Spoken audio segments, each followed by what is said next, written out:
Hello everyone. आज की इस वीडियो के अंदर हम बात करेंगे कि कैसे आप अपना कंसेंट फॉर्म भर सकते हो वीएफएस का। तो आओ जल्दी से शुरू कर लेते हैं। तो देखो, ऐसा कुछ कंसेंट फॉर्म आपके पास आ चुका होगा वीएफएस की तरफ से। अब स्टार्ट करते करते एक और बात आपको बता दूं, आप इसको प्रिंट करवा कर भी फिल कर सकते हो और आप इसको कंप्यूटर पर भी फिल कर सकते हो। डजेंट मैटर आप कैसे करते हो, दोनों ही बिल्कुल करेक्ट है। तो आओ स्टार्ट करते हैं।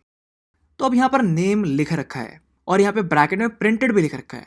तो मैं बता दूं, इट डजेंट मैटर आप प्रिंटेड लिखो या फिर आप पेन से लिखो। अब आप पेन के अंदर भी किसी कलर से लिख सकते हो, या ब्लैक या blue, doesn't matter at all. तो आओ साथ साथ लिख देते हैं। अब याद रहे, नेम आपको एक्जैक्टली वही लिखना है जो कि आपके पासपोर्ट पर है। तो आओ लिख देते हैं उसे। अब याद रहे कि जो आपने नाम लिखा है और जो भी आप बाकी सारी डिटेल्स भरोगे, आपको उसको सारे के सारे ऑल कैप्स में लिखना है। आपको स्मॉल केस लेटर में नहीं लिखना है। अब बात आती है एड्रेस की। अब जो भी आपके पासपोर्ट के ऊपर एड्रेस दे रखा है वो एग्जैक्टली डिट्टो यहाँ पर आप लिख दो। आइए मैं एक बार लिख देता हूँ। अब ये लिखने के बाद यहाँ पर टेलीफोन नंबर आ रखा है। अब यहाँ पर आप टेलीफोन नंबर किसी का भी डाल सकते हो, डजेंट मैटर, मदर, फादर, खुद का, किसी का भी। तो डाल देते हैं वो भी। अब ये सब डालने के बाद अपनी ईमेल एड्रेस लिख दीजिए।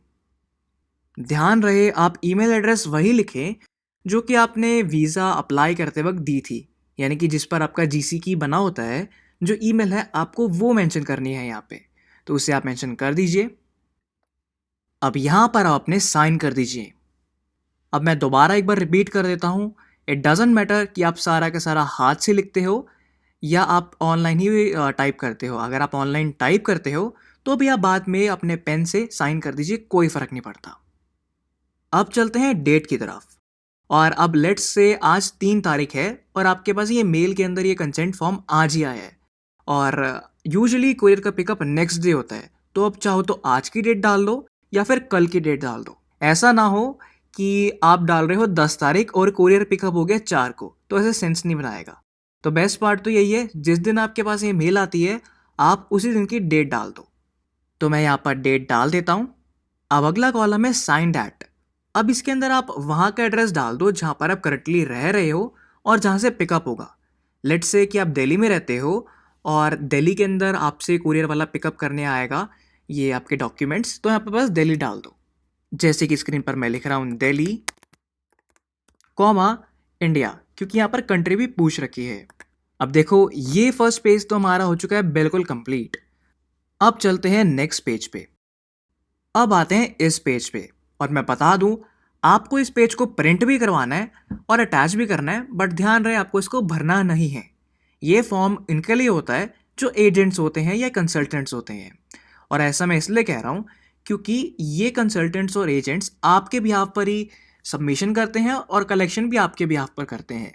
तो मैं मान के चल रहा हूँ कि आप एक इंडिविजुअल हो और आप ये सारा प्रोसेस खुद कर रहे हो, तो आपको इसको खाली छोड़ देना है। और याद रहे, आपको ये कागज यानी कि ब्लैंक कागज एज इट इज़ अटैच करना है, स्टैपल करके डालना है अपने कुरियर फॉर्म के अंदर, मतलब जो आप कुरियर करोगे। तो अब आओ नेक्स्ट पेज पर चलते हैं। अब ये देखो लास्ट पेज है। अब यहाँ पर दे रखा है applicants wishing to provide biometrics. अब यहाँ पर मेरी बात है, कान खोल कर सुनना वरना बहुत बड़ा नुकसान हो सकता है। नीचे ऑप्शन है applicants not wishing to provide biometrics. अब अगर आपको वीज़ा चाहिए तो अब डेफिनेटली फर्स्ट ऑप्शन को चूज़ करना। सेकंड वाले को अगर आपने चूज़ कर लिया तो 100% रिजेक्शन आ जाएगी। और मैं ऐसा इसलिए बोल रहा हूँ क्योंकि कैनेडियन गवर्नमेंट की रिक्वायरमेंट है कि अगर आपको स्टडी करना है, घूमना है या कोई भी पर्पस है, तो आपको अपने बायोमेट्रिक्स प्रोवाइड करने पड़ेंगे।